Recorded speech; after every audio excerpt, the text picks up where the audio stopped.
පළමු කොටම 26 වෙනි සිකුරාදා සිද්ධ වූයේ දේශපාලන කුමන්ත්‍රණය. ඒ වගේම ඒ දේශපාලන කුමන්ත්‍රණය සාර්ථක කර ගැනීම වෙනුවෙන් තමයි පාර්ලිමේන්තුව සැසිවාරය අවසන් කොට ජනාධිපතිවරයා විසින් කල් තබනු ලැබුවේ. එනිසා සිකුරාදා රාත්‍රියේ බලය අත්පත් කර ගැනීමත් ඒ වගේම පාර්ලිමේන්තු සැසිවාරය අවසන් කොට දීර්ඝ කර ගැනීමත් මේ කුමන්ත්‍රණයේම දිගු පියවරය. එනිසා මේ කුමන්ත්‍රණය පරාජයට පත් කළ යුතු තිබෙනවා. පළමු කොටම මහින්ද රාජපක්ෂ මහත්මයා ප්‍රකාශයට පත් කරා පස්වෙනිදා පාර්ලිමේන්තුව කැඳවන සූදානම් බව. ඊට පසුව කතානායකවරයා සහ මෛත්‍රීපාල සිරිසේන මහත්මයා අතර ඇති වූ සාකච්ඡාවකදී ඒ සාකච්ඡාවෙන් අනුතුරුව ඔහුට දුරකථන ඇමතුමක් ලබා දීලා ප්‍රකාශයට පත් කර 7 වෙනිදා පාර්ලිමේන්තුව කැඳවන බව. 7 වෙනිදා පාර්ලිමේන්තුව කැඳවන නිසා එම පාර්ලිමේන්තුවේ සාකච්ඡා කළ යුතු කරුණු පිළිබඳව තීන්දුව ගැනීම වෙනුවෙන් පසුගිය සිකුරාදා පක්ෂ නායක රැස්වීමක් ඇඳුම් ලැබුවා. ඒ පක්ෂ නායක රැස්වීමේදී කතානායකවරයා නිශ්චිත වශයෙන් ප්‍රකාශ කරා මෛත්‍රීපාල සිරිසේන මහත්මයා විසින් 7 වෙනිදා පාර්ලිමේන්තුව කැඳවන්න නියමිත බව. ඔහුට දුරකථනයෙන් ජනාධිපතිවරයාම කතා කොට ඒ තීරණයේ එකගතාවය ලබා දුන් බව ප්‍රකාශ කළා. ඒ අනුව තමයි සිකුරාදා පාර්ලිමේන්තු පක්ෂ නායක රැස්වීම කැඳෙව්වේ 7 වෙනිදා පාර්ලිමේන්තුවේ න්‍යාය පත්‍රය සකස් කර ගැනීම වෙනුවෙන්. නමුත් මෛත්‍රීපාල සිරිසේන මහත්මයාගේ නියෝජිතයන් එම පක්ෂ නායක රැස්වීමේදී එවැනි තීන්දුවක් නැති බව එදා පක්ෂ නායක රැස්වීම ප්‍රකාශ කරා. ඉන්නනතුරුව තමයි ඊයේ රාත්‍රියේ මෛත්‍රීපාල සිරිසේන මහත්මයා විසින් ගැසට් නිවේදනයක් නිකුත් කොට තිබෙනවා 14 වෙනිදා පාර්ලිමේන්තුව කැඳවන බව. ඒතර 5 කැඳවනවා කියලා රාජපක්ෂ මහත්මයා කිව්වා. 7 කැඳවනවායි කියලා මෛත්‍රීපාල සිරිසේන මහත්මයා කතානායකවරයාට නිශ්චිත වශයෙන් ප්‍රකාශ කරා. නමුත් ගැසට් නිවේදනය අත්සන් කොට තිබෙන්නේ 14 වෙනිදා පාර්ලිමේන්තුව කැඳවන්න. එයන් කවරක්වත් නිසා නෙවෙයි. ඔවුන්ට පාර්ලිමේන්තුවේ බහුතර බලය අත්පත් කර ගැනීම වෙනුවෙන් කළුසල්ලි ඒ වගේම වරදාන වරප්‍රසාද මුදා හැරලා 113 හදා ගැනීමේ අභිප්‍රායන් තමයි මේ ප්‍රයත්න දියත් කරලා තිබෙන්නේ. ඔවුන් එක වෙලාවකදී අපේක්ෂා කරන 5 වෙනිදා වෙනකොට මේක හදා ගන්න පුළුවන් කියලා. නමුත් සිදුවේ 5 වෙනිදාත් මේක හදා ගන්න බැරි බව. ඊට පස්සේ ඔවුන් අපේක්ෂා කරනවා 7 වෙනිදා වෙනකොට මේක හදා ගන්න පුළුවන් කියලා.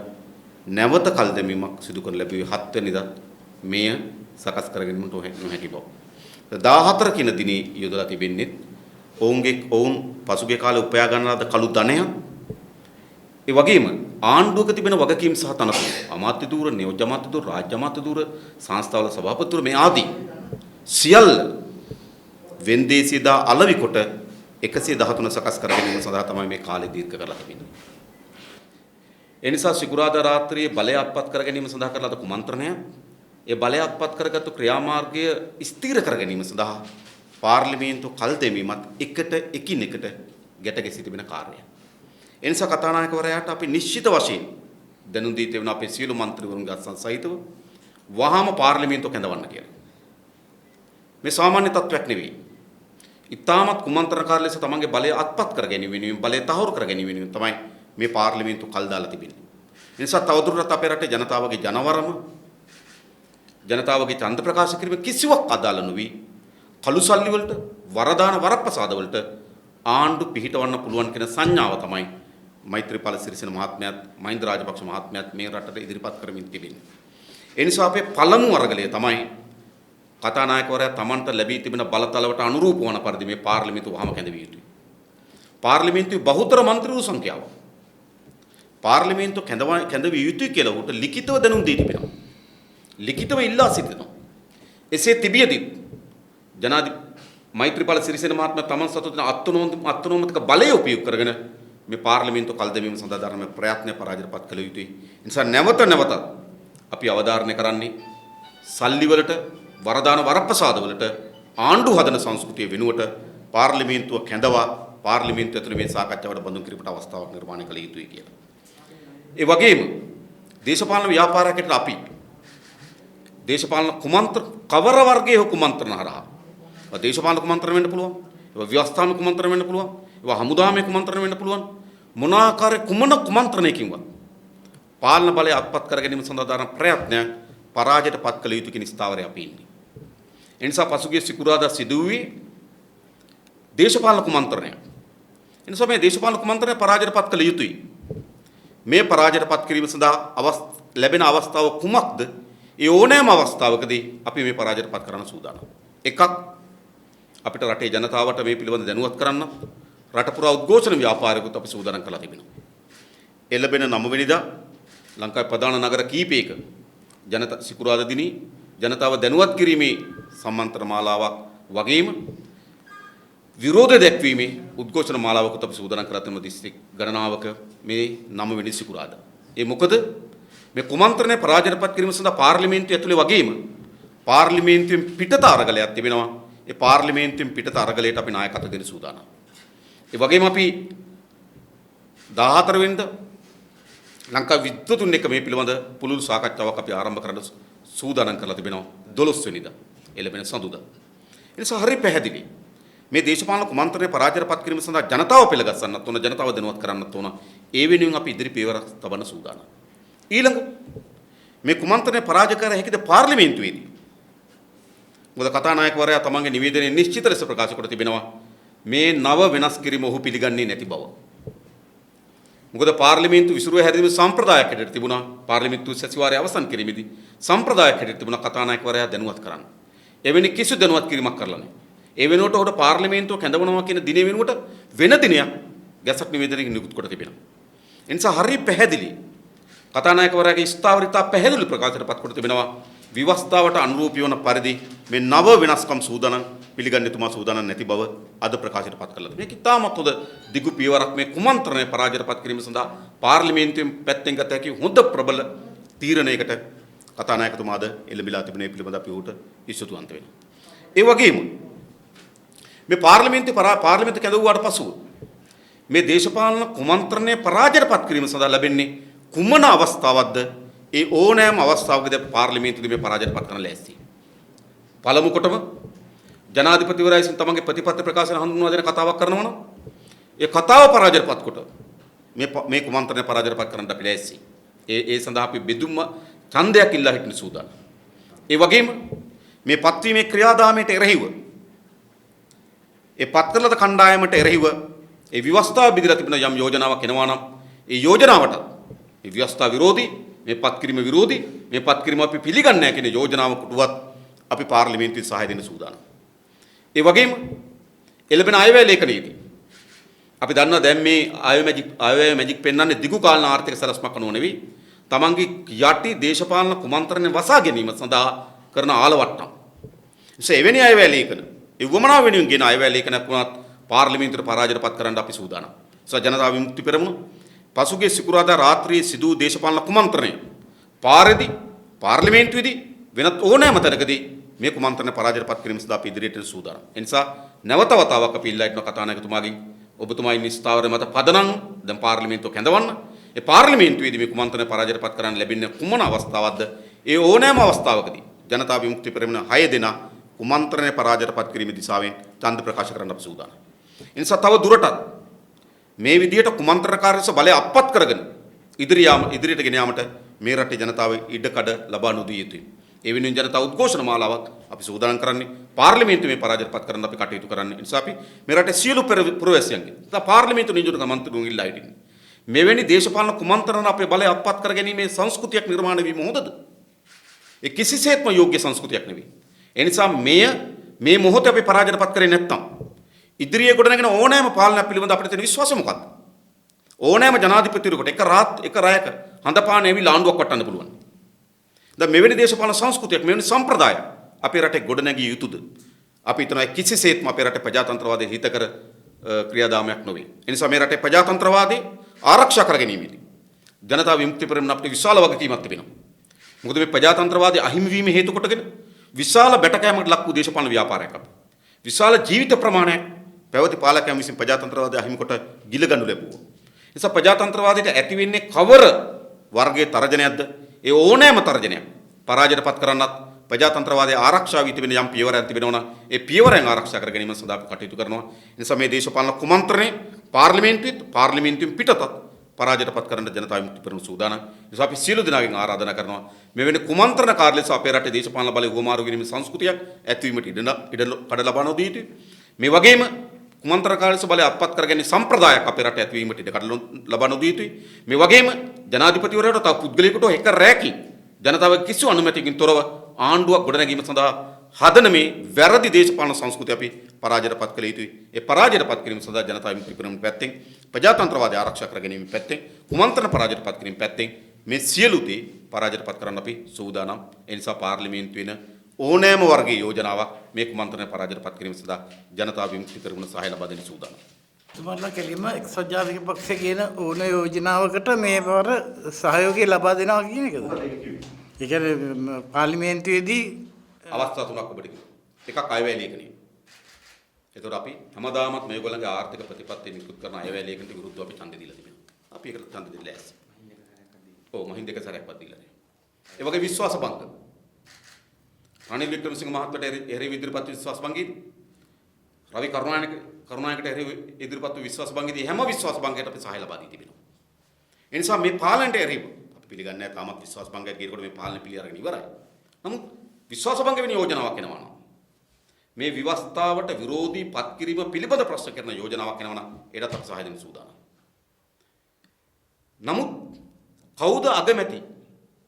කාටද මේ පුටු හිමි යුත්තේ වගේ ඡන්දයක් එනවා නම් ඒගොල්ලෝ ඕන කෙනෙක් මේ පුටුවේ වාඩි වීම සඳහා ඡන්ද විමස ගන්න එක අපිට අදාළ නැහැ. කාට හරි අමතර විශ්වාසයක් පළ කරන්න ඕන කාට හරි අමතර විශ්වාස භංග වීමක් කරන්න අපි සූදානම්. නමුත් අපි සූදානම් මේ විවස්ථා විරෝධී කුමන්ත්‍රණකාරී බලය අත්පත් කර ගැනීම පරාජයටපත් කිරීම සඳහා පාර්ලිමේන්තුවේ යෝජනාවක් කෙරෙ සූදානම්. ඒක වෙන එක්සත් ජාතික පක්ෂ නෙවෙයි. අපි ඇති වෙන දේශපාලන තත්ත්වයන් ගැන කල්පනා කරලා අපිට ගේන්න පුළුවන්. අපි ගෙන් ලෑස්තිද? මේ වගේ ඕනෑම විදියකට මේ කුමන්ත්‍රණ පරාජයටපත් කරන්න අපි සූදානම්. දැන් අද මාධ්‍ය සමාජාචාර මාධ්‍ය වාර්තා කරලා තියෙනවා මහින්ද රාජපක්ෂ මහත්තයා කරදලක් දෙන්නත් කියලා. ඒ කියන්නේ දැන් මේ වැරදිලා හරි මේ අයවැයලේකේ පරාජය වුණොතින් ඔවුන් ඉදිරිපත් කරන පාර්ලිමේන්තු සේවයේ නෑ. අයවැය ලේඛනයක් ඉදිරිපත් කරන්නේ ආණ්ඩුවක් විසින්. ඕනෑම ආණ්ඩුවක් පාර්ලිමේන්තුවේ තමයි මූල්‍ය බලතල තිබෙන්නේ. ඒ නිසා පාර්ලිමේන්තුවේ බහුතරය පාර්ලිමේන්තුවේ අනුමැතියකින් තොරව ඒ ආණ්ඩුවට මුදල් වියදම් කරන්න හැකියාවක් ලැබෙන්නේ නැහැ. ඒ නිසා අයවැය ලේඛනයක් පරාජයටපත් වූහොත් විසිරුව හැරෙන්නේ පාර්ලිමේන්තුව නෙවෙයි. අයවැය ලේඛනයක් පරාජයටපත් වූහොත් විසිරුව හැරෙන්නේ එම අයවැය ලේඛන ඉදිරිපත් කරන ලද ආණ්ඩුව. ඒ නිසා පාර්ලිමේන්තු විසිරුව හැරීමක් එතෙන් සිදුවන්නේ නැහැ. එතෙන් සිදුවන්නේ ආණ්ඩු විසිරුව හැරීමක්. නැවත බහුතරය පෙන්න කණ්ඩායමකට ජනාධිපතිවරයා විසින් ආණ්ඩුව පිහිටීම සඳහා අවස්ථාව ලබා දී යුතුයි. ඒකේ වගේ වසර 4මාරක් යන කලින් ආණ්ඩුව විසිරවන විසිරෙන්නේ ඉන්නේ දෙකෙන් පරිදි. ඉතාමත් පැහැදිලිව ආණ්ඩු ව්‍යවස්ථාව සඳහන් කර තිබෙනවා. පාර්ලිමේන්තු විසිරුව හැරිය හැකි වන්නේ එක පාර්ලිමේන්තු කාලය අවසන් වීමෙන් ඊට නියමිත කාලය අවසන් වීමෙන් ඉතින් අවුරුදු 4මාරක් පිරුණාට පස්සේ ජනාධිපතිවරයාට බලය ලැබෙන පාර්ලිමේන්තු විසිරුව හරින්න ඊට පෙර විසිරුව හරිනවා නම් පාර්ලිමේන්තුවේ 3/2 යෝජනා සම්මතකින් තොරව පාර්ලිමේන්තු විසිරුව හැරීමේ අවස්ථාවක් නැහැ. දැන් ඔතුමා කියන්නේ කණිසාරි ගෝපුරා වෙනවා කාරණා. එතකොට දැන් මේ ඔතුමා කියන කාරණා ඇත්ත මේ මෙවැනි කුමන්ත්‍රණයක රටේ බලය වෙනස් කරන ජනතාවගේ ඡන්දයෙන් ගොඩක් නැතිලා. එතකොට මේ ක්‍රමය පටන් ගත්තේ කවුද? මේ ක්‍රමයේ ඉතිහාසය ධම්ම දියත්වමින් ආපු එකක්. විවිධ අවස්ථාවල වරදාන වරප්‍රසාද හරහා මේ മന്ത്രിවරු බිලී බා ගැනීමේ සංස්කෘතියක් අපේ රටේ තිබෙනවා. ඒ නිසා මේ මොහොතේ කළුසල්ලි පමණක් නොවේ අපේ රටේ දේශපාලන සංස්කෘතියේ ප්‍රශ්නයක්. එය අපි හිතන්නේ විවස්ථා අනපනත් වලින් පමණක් විසඳාගත හැකි වේවි කියලා. ඒ නිසා මේ රටේ ජනතාවට මේ මොහොත ඉතා හොඳින් අවධානයෙන් හිටියොත්, අවබෝධයෙන් හිටියොත් ජනතාවට තේරුම් ගන්න පුළුවන් Taman දෙන ඡන්දයේ ගෞරවය සහ ආරක්ෂාව රකින්නේ කවුද? ඒ ගෞරවය සහ ඒ ඡන්දයේ ආරක්ෂාව රකින්න බැරි කිසි කෙනෙකුට ඉදිරියේදී අපේ රටේ දේශපාලන අවස්ථා නිර්මාණය නොකළ යුතු කෙනෙක් එක තමයි අපේ අදහස. ඒ නිසා මේ දේශපාලන සංස්කෘතියේ පිරිහීම මෙතන පැති දෙකක් තිබෙනවා. එකක් සල්ලි අරගෙන තමන්ගේ മന്ത്രിතුරු අනිත් පැත්තට යන එක. දෙක සල්ලි දීලා ගන්න එක. අරක ගත්තොත් තනි පුද්ගලික වැඩ. මට සල්ලි වුණා මම පැන්න. හැබැයි මේකේ තියෙන නරකම එක තමයි මොකද්ද? සල්ලි දීලා ගන්න දේශපාලන ව්‍යාපාර මොනවද? මිලදී ගන්න පුළුවන් කියලා විශ්වාස කරලා මිලදී ගැනීම හරහා ආණ්ඩුව හදන දේශපාලන ව්‍යාපාර මොනවද? ඒ නිසා මේ දේශපාලන සංසිද්ධියෙන් ඉතාම හොඳින් පෙන්වන්න කරලා තිබෙනවා. මේ දේශපාලන කඳවුරු දෙකම මොකද්ද කියන එක බලන්න. ඒ දෙක ඇතුළෙම ඉන්න කණ්ඩායම් විකිණෙන්න සූදානම්. ඒ දෙකම විකිණෙන ඕන කෙනෙක් ගන්න සූදානම්. ඒ නිසා ඉතා හොඳින් අපේ රටේ දේශපාලන ඇති වී තිබෙන පරිහානියම ප්‍රතිඵලයක් තමයි මේ විකිණීම සහ මිලදී ගැනීම සිදුවන්නේ. එතකොට මේ සිද්ධියේ ජනතාව මොන වගේ වගකීමක් තියෙනවද මේ දුක්ඛිල පාර්ලිමේන්තු පත්‍රයේ? ඇතර ජනතාව කල්පනා කරලා බලන්න ඕන. තමන් විසින් ඡන්දය ලබා දී තිබෙන മന്ത്രിවරයා ඒක දේශපාලන පක්ෂයකට හෝ තමන් ඉදිරිපත් කරන මතයන්ට අනුරූපී වන පරිදි තමයි ඡන්දය ලබා දෙන්නේ. හැබැයි ඡන්දය අරගෙන පාර්ලිමේන්තුවට ඇවිල්ලා ඊට ප්‍රතිපක්ෂව හිට ගන්න සංස්කෘතියක් තිබෙනවා නම් මේ රටේ ජනතාව මෙවැනි දේශපාලන සංස්කෘතිය ප්‍රතික්ෂේප කරන පරාජයට පත් කිරීම සඳහා අවස්ථාව ලැබෙන ඕනෑම අවස්ථාවක් උපයෝග කරගත යුතු කියන එක තමයි අපි ජනතාවගෙන් ඉල්ලන් තියෙන්නේ. දැන් එතකොට 2004 තිබිච්ච ජනතා විමුක්ති පෙරමුණේ ප්‍රතිපත්ති වෙනස් වෙලා අද වෙනකොට එදා 2004 දී UNPට ආසන 132ක් තිබියදී සෝමවංශ අමරසිංහ මහත්තයා යටතේ නායකත්වයේ යටතේ ජනතා විමුක්ති පෙරමුණ තමයි බල කරේ මේ රජය ඉවත් කිරීමට ජනාධිපතිතුමාට. ඉතා පැහැදිලිව ඒතොර 19 වෙනි සංශෝධනය තිබුණේ නැහැ. 19 වෙනි සංශෝධනය තිබුණේ නැහැ. බාගෙට අහගෙන ආපුවම පොඩි ප්‍රශ්න පන්තු වෙනවා. කියන්නේ එදා තිබුණේ නැහැ මේ මොකද්ද නව ඒ ව්‍යවස්ථාව අනුව ජනාධිපතිවරයාට ඕනෑම මොහොතක පාර්ලිමේන්තුව විසිර හැරීමේ බලය ලැබෙනවා. ඒක චන්ද්‍රිකා කුමාරතුංග හිටපු ජනාධිපතිවරයා 2002 පෙබරවාරි අප්‍රේල් මාසයේ උපයෝග කරගන්න ලැබුවේ ඒ බලය. දැන් මේ ව්‍යවස්ථාවේ කොතනකවත් 2003 නොවැම්බර් 2004 මේ මාසයේ තමයි ආණ්ඩුව හදන්නේ 2004 වගේ 2004 පෙබරවාරි 2004 පෙබරවාරි වල. ඒ සිද්ධිය වෙනකොට ජනාධිපතිවරයාට බලය තිබුණා. පාර්ලිමේන්තුව අවුරුද්දක් කල් ගියාට පස්සේ පාර්ලිමේන්තුව ඉස්සර හැරීම බලය තිබුණා. දැන් එහෙම බලයක් මෙතුමට වර්තමාන ජනාධිපතිවරයාට ආණ්ඩුක්‍රම ව්‍යවස්ථාවන එවැනි බලයක් නැහැ. එදා ඒ ක්‍රියාදාමයේ ව්‍යවස්ථාවත් එක්ක ඉතාමත් හොඳ සමීප ක්‍රියාදාමයක්. දැන් ජනතාවේ ඡන්දයෙන් පාර්ලිමේන්තුවට පත් වෙන දේශපාලකයන් මේ ජනතාව ඡන්දයෙන් අරගෙන ජනතාවේ ඡන්දයෙන් පාර්ලිමේන්තුවට ඇවිල්ලා යම්කිසි වරප්‍රසාදයක් හෝ අරගෙන වැඩ ප්‍රතිපත්ති පාර කරන මේ ඡන්ද 10කට කරන මේ නිගාවක් දෙන එක තමයි සිද්ධ ඇත්ත ඒක තමයි. ඒ කියන්නේ ජනතාව යම් පක්ෂයකට හෝ ඒ පක්ෂ නියෝජන කෙනෙකුට හෝ ඡන්දය ලබා දෙන්නේ ඒ ප්‍රතිපත්තීන් සහ ඒ ක්‍රියාමාර්ග වලට කැමැත්තෙන්. ඒත් තමන් ජනතාවගෙන් ඡන්දය අරගෙන ඇවිල්ලා ඊට එරෙහිවම ප්‍රතිපක්ෂ කඳවුරක් එක්ක එකතු වීම මුළුමනින්ම එම ඡන්දය දෙන ලද ජනතාව අත්හැරීම වුන්ට පිටුපෑම. ඇත්තටම දැන් මෙතන සිද්ධ වෙලා තියෙන්නේ මේ മന്ത്രിවරුන්ගේ ප්‍රශ්න විතරක් නෙවෙයි. ඒ පිටුපෑම කරලා තියෙන මෛත්‍රීපාල සිරිසේන මහත්මයා. ඒතකොට ලංකාවේ මෙතෙක් විකුණුනේ മന്ത്രിවරු ඇමතිවරු. පළවෙනි වතාවට ලංකාවේ විකුණුනේ ජනාධිපතිවරයෙක්. මෙතෙක් එහෙට මෙහෙට පැන්නේ മന്ത്രിවරු ඇමතිවරු. හැබැයි පළවෙනි වතාවට ජනාධිපතිවරයෙක් අනිත් පැත්තට පැනලා තියෙනවා. මොකද ඔහුට දීපු ලක්ෂ 62 ජනවරමට ප්‍රතිපක්ෂ ලෙස ඔහු පරාජයට පත් කරන ලද කණ්ඩායමට ඔහු හැරලා තිබෙනවා. ඒ නිසා ජනාධිපතිවරයා පණින කෙනෙක් නම් ඇමතිවරු മന്ത്രിවරු ගැන දැන් කවර කතාවද? ඒ නිසා මේ ඉතිහාසයේ මේ සංසිද්ධියේ මේ රටේ ජනතාවට ඕනෑවටත් වඩා වැඩියෙන් පාඩම් ඉගෙන ගන්න ලෑස්ති නම් ඕනතරම් පාඩම් කියලා දීලා තියෙනවා. රටේ ජනාධිපතිවරයාත් එහෙට මෙහෙට පයින් ජනාධිපතිවරයාත් විකින්න තත්වයකට පත් වී තිබෙනවා නම් മന്ത്രിවරු ගැන කවර කතාවද? ඒ නිසා ජනතාවගේ ඡන්ද බලය, ජනතාවගේ ජනවරම කිසිවක් මේ පාලකයන්ට අදාළ නැහැ. ඒගොල්ලගේ බලය වෙනුවෙන් ඕනෑම ක්‍රියාමාර්ගයකට අවතීර්ණ වෙන්න පුළුවන් බව තමයි මේ වගේ පෙන්වන්න කරලා තිබෙන්නේ. මේ වෙනකොට රට විශාල අර්බුදයකට ගිහලා තියෙනවා. දැන් ජනතාවටත් විශ්ිෂ්ට වෙලා තියෙනවා. ඇත්තටම දැන් රට පාර්ලිමේන්තුවේ මේ ප්‍රශ්න විසඳන්න පුළුවන්. මේකේ අපි හිතනවා මේ ඇති වී තියෙන අවිනිශ්චිතතාවයේ පමණක් පාර්ලිමේන්තුවේ විසඳිය හැකියි. හැබැයි මේ රටේ පොදු ජනයා මුහුණ දී තිබෙන ගැටලු ආර්ථික ප්‍රශ්න, තරුණ විරැකියාව පිළිබඳ ප්‍රශ්න, මාධ්‍යවේදීන්ගේ වැටුප් නිදහස් පිළිබඳ ප්‍රශ්න, දීවරයන්ගේ ප්‍රශ්න, ගොවි ජනතාවගේ ප්‍රශ්න මේ කිසිවක් මේ පාර්ලිමේන්තුව කැඳවලා විසඳ ගන්න පුළුවන් වෙයි කියලා විශ්වාස කරන්නේ නැහැ. ඒකට තියෙන වෙන ක්‍රියාදාමයක්. හැබැයි අපි මේ වෙලාවේ කියන්නේ මේ ඇති වී තිබෙන ව්‍යාකූලත්වය අවම වශයෙන්වත් සමනය කරගන්න. පාර්ලිමේන්තුව කැඳවී සිටින. ඊට පස්සේ ඒ කියන්නේ ඊට පස්සේ දැන් ඒතර ඔබතුමා කියන්නේ මොන වගේ කතානායකතුමා ගත තීරණේ හරියද ඒකට දැන් මේ වෙලාවේ? කතානායකතුමා තීරණ ගන්න ඕන. කතානායකවරයා තමයි පාර්ලිමේන්තුවේ ප්‍රධානියා. කතානායකවරයා බැඳී සිටින අපි හැම മന്ത്രിවරුන්ගේ අයිතීන් ආරක්ෂා කරන්න. ඒක ඔහුගේ වගකීම. ඒතර മന്ത്രിවරු බහුතර සංඛ්‍යාවක් ගිහිල්ලා කතානායකතුමාට කියනවා නම් ඔබතුමා අපේ ප්‍රධානිය, ඔබතුමා අපේ අයිතීන් ආරක්ෂා කරන්න බැඳී සිටිනවා. හැබැයි දැන් අපේ අයිතීන් සියල්ලම පස්සෙක දාලා කටයුතු කරමින් තිබෙන පාලකයා. ඉතින් කතානායකවරයාට අපේ අයිතීන් മന്ത്രിවරුන්ගේ අයිතීන් ආරක්ෂා කිරීම පිළිබඳව යම් තීරණයකට යා යුතුයි කියලා විශ්වාස කරනවා. ඒ කියන්නේ විධායක ව්‍යවස්ථාන විධායක බලයට වඩා කතානායකට බලවත් තියෙනවද ඒකනේ? මේක ඉතා පැහැදිලිව ගත්තොත් බල ධාරාවන් තුනක් තිබෙනවා. පාර්ලිමේන්තු ව්‍යවස්ථාදායක බලය, අධිකරණයේ ශ්‍රේෂ්ඨ අධිකරණයට අධිකරණ පද්ධතිය අධිකරණ බලය, ජනාධිපතිවරයාට විධායක බලය. මේ තුන අතර ඉතාමත් හොඳ ස්වාධීනත්වයක් තිබුණා. හැබැයි දැන් ජනාධිපතිවරයා කළා තියෙන තමයි ව්‍යවස්ථාදායකයට පාර්ලිමේන්තුවට අතපොල දෙන අනිසි ලෙස. ඒක තමයි මෙතන සිද්ධ වෙලා තිබෙන්නේ. ඒ නිසා පාර්ලිමේන්තුවේ ප්‍රධානී හැටියට ඉන්න කතානායකතුමා නම් පාර්ලිමේන්තුවේ තිබෙන ව්‍යවස්ථාපිත බලය නිසි පරිදි ආරක්ෂා කර ගැනීම සඳහා කතානායකතුමා ගන්න පියවරය ඉතාමත් ප්‍රශංසනීය පියවර ලෙස අපි සලකනවා. ඒකම මේ අධිකරණයේ ජනාධිපතිතුමාගේ තීරණය අභියෝග ලක් කරන්න නැති බව අතිරේක සොලිසිටර් ජෙනරාල් මුදික දෙවනසිල්ලාම අද මේ ශ්‍රේෂ්ඨාධිකරණය ප්‍රකාශ කළා. ඒකින්දිත් ඒ වගේ දැන් අධිකරණයේ ගැටුම වෙනවනේ අධිකරණයේ. ඔය ගැටුම් සමහර විට ව්‍යවස්ථාවල තියෙන වාක්‍ය සමාජ ගැටුම් බවට පත් වෙන්නේ ඒ වාක්‍ය වලට අදාළ ප්‍රායෝගික සිදුවීම් සිද්ධ වෙනකොට. දැන් අහන ජනාධිපතිවරයා මෙහෙම තියෙනවා. ජනාධිපතිවරයා ගත්ත තීන්දුවක් අධිකරණයේ ප්‍රශ්න කරන්න බෑ. ඒතර කාටවත් දැනනවා මේක ඉතාමත් ඒකාධිපති විකෘති සහගත තත්වයක් කියලා.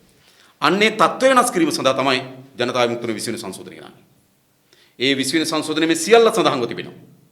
පාර්ලිමේන්තුවේ සැසිවාරය කල් තැබීම පිළිබඳ ප්‍රශ්නේ, අමාත්‍ය ධූර එහෙට මෙහෙට පනිනවා නම් දේශපාලකයන් ඒවා පැත්ත මාරු කරන මන්ත්‍රී ධූර අහෝසි කිරීම පිළිබඳ යෝජනා මේ සියල්ල සකස් වී තිබුණා 20 වෙනි සංශෝධනයේ. ඒ නිසා අද මේ අරාජිකත්වය නිර්මාණය කරලා තිබෙන්න මේ ව්‍යවස්ථාවේ යම් සාධක හේතු සාධක වෙලා තිබෙනවා. ඒ නිසා තමයි අපි යෝජනා කරේ මේට වඩා ස්ථාවරත්වය මහජනගේ ජනමරණයට නිසි බලයක් ලැබෙන නම් 20 වෙනි සංශෝධන වැදගත් වෙන යෝජනාව අපි ඉදිරිපත් කරා. ඒක ගොඩක් අයට සිදුවීමෙන් පස්සේ තමයි ඇහැරෙන්නේ. හැබැයි ජනතා විමුක්තිය කල්තියා මේ අනතුරු දැකලා ඒ වෙනස් කිරීම සඳහා නීති ව්‍යවස්ථා සංශෝධනය ඉදිරිපත් කළා තිබෙනවා. දැන් මේක ඔබතුමා කියන මේ ව්‍යවස්ථා විරෝධී කියන සත්‍යාධි පක්ෂ කියන ව්‍යවස්ථා විරෝධී කියලා. හැබැයි දැනට ඒක පිටින් ආණ්ඩුපතේ කියන පොතේ ඕල් කරන මේක නෑ ආණ්ඩු ව්‍යවස්ථාවේ හැටියට තමයි ක්‍රියාත්මක කරලා තියෙන්නේ.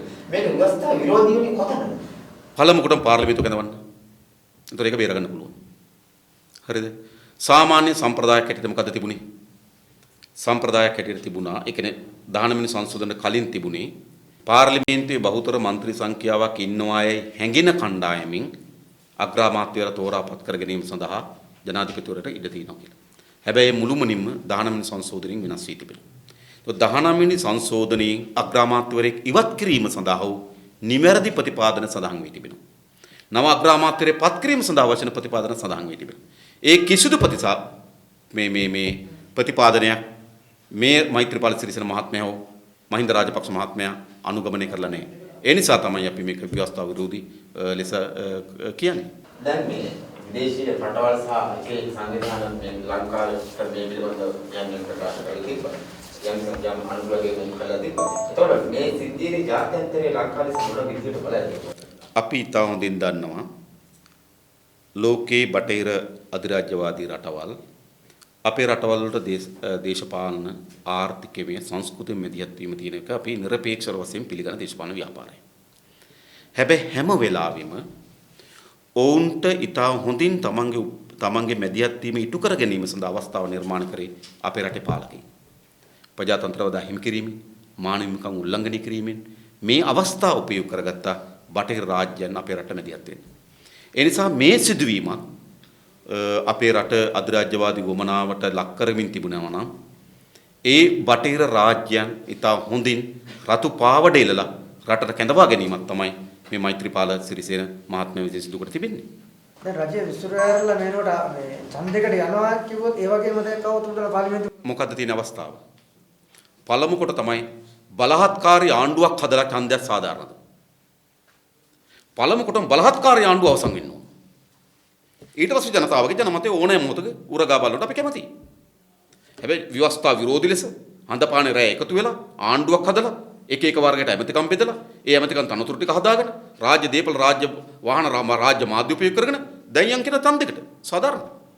පළමු කොට මේ බලහත්කාරී ආණ්ඩුවට එරෙහිව තීන්දුවක් ගත යුතුයි. ඊට පස්සේ ඕනෑම ඡන්දයකට ජනතා විමුක්තිය සූදානම්. අතව අයවැයක් ඉදිරිපත් කරන කතාවකුත් තියෙනවා. ඔබ බලන් ඉන්න. මොකද වෙන්නේ කියලා. අතව ඉදිරිපත් කළා ඒක රාජ්‍යයටපත් වුණොත් ඒක පාර්ලිමේන්තු විසිරෙන්නේ. එතකොට පාර්ලිමේන්තු නෙවෙයි විසිරු හැරෙන්නේ ආණ්ඩුව. කලින් කිව්ව එකයි. නිශ්චිත ලෙස ව්‍යවස්ථාවේ පාර්ලිමේන්තු විසිර හැරීම සඳහා අවස්ථා සඳහන් වී තිබෙනවා. අවුරුදු 4මාරක් පිරුණාට පසු ජනාධිපතිවරයා ඊට කලින් විසිර හැරෙනවා නම් පාර්ලිමේන්තු 3න් 2. ඒ කිසිවක් නැතුව පාර්ලිමේන්තු විසිර හැරීමේ බලයක් ලැබෙන්නේ නැහැ.